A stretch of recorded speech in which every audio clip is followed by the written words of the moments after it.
কোরআনে সমাজে প্রথম অগ্রাধিকারগুলোর একটি। কোরআন কুরাইশদের দুটি কাজের উপর বেশি জোর দেয়। একটি হলো তাদের শিরক এবং অন্যটি হলো তাদের অর্থনৈতিক দুর্নীতি। এর ফলে আরেকটি বিষয় ঘটে, তা হলো আপনি প্রতিযোগিতা চান না।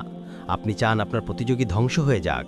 তাই আপনি কেবল বিক্রয়ে তাদের পরাজিত করার জন্যই নয়, বরং অন্যান্য উপায়ে তাদের ব্যবসা নষ্ট করার জন্য সব কিছু করেন, যাতে শুধু আপনার ব্যবসাই টিকে থাকে। আপনি যত বেশি শক্তিশালী হন, আপনার ব্যবসা যত বেশি সফল হন, তত বেশি আপনি রাজনীতিবিদদের কিনতে পারেন, পুলিশ কিনতে পারেন, দুর্নীতিগ্রস্ত সেবা কিনতে পারেন এবং তত বেশি প্রভাব বিস্তার করতে পারেন। তাই আপনি আরও বেশি কিছু করতে পারেন। এর মানে শুধু আপনি ধনী হচ্ছেন না, আপনি আরও ধনী হচ্ছেন এবং একই সাথে আরও শক্তিশালী হচ্ছেন। ফলে পরবর্তী প্রজন্মের কি হয়?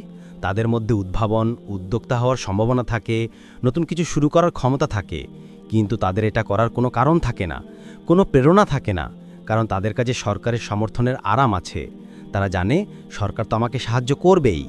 তরুণ প্রজন্ম সবসময় সৃজনশীল হয়, আল্লাহ তাদের মধ্যেই গুণ দিয়েছেন।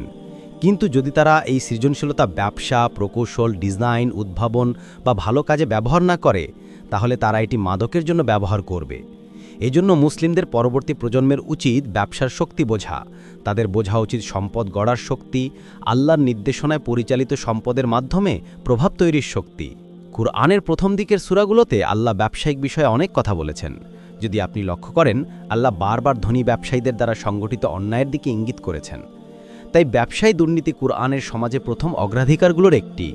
কুরআন কুরাইশের শিরক এবং অর্থনৈতিক দুর্নীতির ওপর জোর দেয়। নবী সাল্লাল্লাহু আলাইহি ওয়াসাল্লামও টাকার শক্তির কথা বলেছেন। এমনকি কিছু লোক টাকার পূজারী হয়ে যায়। টাকা এতটাই শক্তিশালী যেটি একটি ইলাহ বা উপাস্য হয়ে উঠতে পারে। এখন এই পটভূমির সাথে আসুন ইউরোপে শিল্প বিপ্লবের পর ক্যাপিটালিজমের দিকে তাকাই। ইংল্যান্ড এবং অন্যান্য জায়গায় ব্যবসায়ীদের মুক্তবাজার দেওয়া হয়েছিল। আপনি যদি একটি ব্যবসা শুরু করেন এবং সফল হন, আপনি একটি কারখানা খুলতে পারেন, লোক নিয়োগ করতে পারেন এবং যত খুশি টাকা উপার্জন করতে পারেন। কিন্তু ক্যাপিটালিজমে একটি উপাস্য, লাভ। লাভই একমাত্র লক্ষ্য। কিভাবে আরও বেশি টাকা উপার্জন করা যায়, কিভাবে কোম্পানি আরও লাভজনক করা যায়। এই লক্ষ্যের জন্য কর্মীদের কম বেতন দেওয়ার চেষ্টা করা হয়, কারণ বেশি বেতন দিলে লাভ কমে যায়। তাই দাসশ্রম, শিশুশ্রম, কম মজুরি সুযোগ নেওয়া হয়। মানুষ এতটাই হতাশ হয়ে পড়ে যে তারা কম মজুরিতেও কাজ করতে রাজি হয়ে যায়। এছাড়া উৎপাদন খরচ কমানোর জন্য সস্তা, কখনো বিষাক্ত উপাদান ব্যবহার করা হয়। এই বিষাক্ত উপাদান খাবারে, নির্মাণ সামগ্রী বা রঙে ব্যবহার করা হয়, যা গ্রাহকদের জন্য ক্ষতিকর, কিন্তু লাভ বাড়ানোর জন্য এসব করা হয়। ক্যাপিটালিজমে প্রতিযোগিতা ধ্বংস করার চেষ্টা করা হয়। আপনি কেবল বিক্রয় জিততে চান না, অন্যের ব্যবসা ধ্বংস করতে চান। আপনি যত শক্তিশালী হন, তত বেশি রাজনীতিবিদ, পুলিশ বা দুর্নীতিগ্রস্ত সেবা কিনতে পারেন। এতে আপনার প্রভাব বাড়ে। আপনি এমন নিয়ম তৈরি করেন যা অন্যদের নিচে রাখে এবং আপনাকে উপরে উঠতে সাহায্য করে। একটি দেশের উদাহরণ দিই, যেখানে একটি পরিবার পুরো দ্বীপের মুরগির ব্যবসা নিয়ন্ত্রণ করে। প্রতিটি রেস্টুরেন্ট, মুদি দোকান তাদের কাছ থেকে মুরগি কেনে। তারা পুলিশ, হাসপাতাল, গভর্নরকে দান দেয়। কেউ তাদের বিরুদ্ধে গেলে তারা বলে, আমরা অন্য দ্বীপে চলে যাব। এতে চাকরি, কারখানা, খামার হারানোর ভয়ে সবাই চুপ থাকে। তারা তাদের সম্পদ একটি নির্দিষ্ট গোষ্ঠীর মধ্যে রাখে। বিয়ের মাধ্যমেও সম্পদ বাইরে যেতে দেয় না। ফলে সমাজের বেশিরভাগ মানুষ দরিদ্র হয়ে পড়ে, কারণ সম্পদ কেবল কয়েকজনের হাতে কেন্দ্রীভূত হয়। ক্যাপিটালিজম এই কাজ করে। এই লোভ এতটাই শক্তিশালী যে এমনকি যারা আল্লাহ, ওহী বা কোরআনে বিশ্বাস করে না, তারাও বুঝতে পেরেছে যে ক্যাপিটালিজম সমাজকে ধ্বংস করছে। তাই ইউরোপে এর বিরুদ্ধে বিপ্লব হয়েছিল। তারা ক্যাপিটালিজমের সমাধান হিসেবে কমিউনিজম বা সোশ্যালিজমের মতো ব্যবস্থা তৈরি করেছিল। এই ব্যবস্থায় সরকার প্রধান শিল্প, কারখানা, ফসল নিয়ন্ত্রণ করে। সবাই প্রায় সমান বেতন পায়, কেউ খুব ধনী বা দরিদ্র হয় না। এটা ভালো সমাধান মনে হলেও আল্লাহ মানুষকে এমনভাবে সৃষ্টি করেছেন যে তারা উদ্ভাবন, বৃদ্ধি, নতুন সমাধান খুঁজতে চায়। কিন্তু এই ব্যবস্থায় কোনো প্রেরণা থাকে না। কঠিন পরিশ্রম করে ডাক্তার হলেও বা সহজ কাজ করে বাস ড্রাইভার হলেও বেতন প্রায় একই। তাই মানুষ কঠিন পরিশ্রম করতে চায় না। সরকার স্বাস্থ্য, শিক্ষা, ভাড়া, মুদি সব কিছু দেয়। ফলে পরবর্তী প্রজন্মের সৃজনশীলতা ব্যবসা, প্রকৌশল, ডিজাইনের পরিবর্তে মাদক বা ভুল পথে যায়। কুরআন এই সমস্যার সমাধান কি দেয়? প্রথমত, আল্লাহ এমন একটি ব্যবস্থা দিয়েছেন যেখানে আপনি যেভাবে খুশি টাকা উপার্জন করতে পারেন না। জুয়া, মদ, মাদক, সুদের মাধ্যমে টাকা উপার্জন হারান। সমাজকে ধ্বংস করা এই জিনিসগুলো দিয়ে টাকা উপার্জন করা যায় না।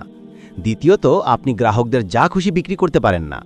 কোরআন বলে যারা গ্রাহকদের সাথে প্রতারণা করে তাদের জন্য জাহান্নামের কঠিন শাস্তি, যেমন দুধে পানি মিশিয়ে বা ফোন বিলে অতিরিক্ত চার্জ যোগ করে প্রতারণা করা যাবে না। এছাড়া সম্পদ বাড়লে যাকাত দিতে হয়। মৃত্যুর সময় উত্তরাধিকারের মাধ্যমে সম্পদ ভাগ হয়ে যায়। ফলে সম্পদ এক জায়গায় কেন্দ্রীভূত হয় না, বরং ভেঙে ভেঙে ছড়িয়ে পড়ে। কোরআন বলে সম্পদ যেন কেবল ধনীদের মধ্যেই ঘুরপাক না খায়। আল্লাহ সূরা মুজাম্মিলে ব্যবসার গুরুত্ব তুলে ধরেছেন।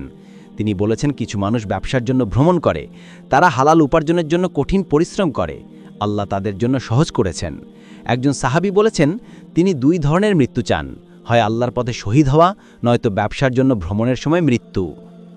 বর্তমানে ফার্মাসিউটিক্যাল, অস্ত্র, সোশ্যাল মিডিয়া, প্রযুক্তি শিল্পে দুর্নীতি আছে। এর সমাধান শিল্প ধ্বংস করা নয়, বরং সংস্কার করা। নৈতিকভাবে পরিচালিত মুসলিম ব্যবসায়ীদের এই শিল্পে প্রতিযোগিতা করতে হবে। সম্পদ অর্জন নিষিদ্ধ নয়, কিন্তু দুর্নীতির মাধ্যমে সম্পদ অর্জন নিষিদ্ধ। জাকাত, সদাকা, দান সবই সম্পদের প্রয়োজন। মুসলিম সম্প্রদায়ের মসজিদ, স্কুল, দাতব্য সংস্থা ব্যবসায়ীদের দানের উপর নির্ভরশীল, কিন্তু দুঃখজনকভাবে কিছু মুসলিম ব্যবসায়ী প্রতারণা করে। এটি মুসলিম অর্থনীতি গড়তে বাধা। আমাদের ব্যবসায় ইসলামের নীতি প্রয়োগ করতে হবে। আল্লাহ বলেছেন, যারা তার নীতি মেনে চলে তাদের জন্য আকাশ ও জমিনের ধনসম্পদ খুলে দেওয়া হবে। আমি প্রার্থনা করি আল্লাহ আমাদের নৈতিক ব্যবসা করার তৌফিক দেন এবং উম্মার জন্য ইতিবাচক পরিবর্তন আনতে সাহায্য করেন।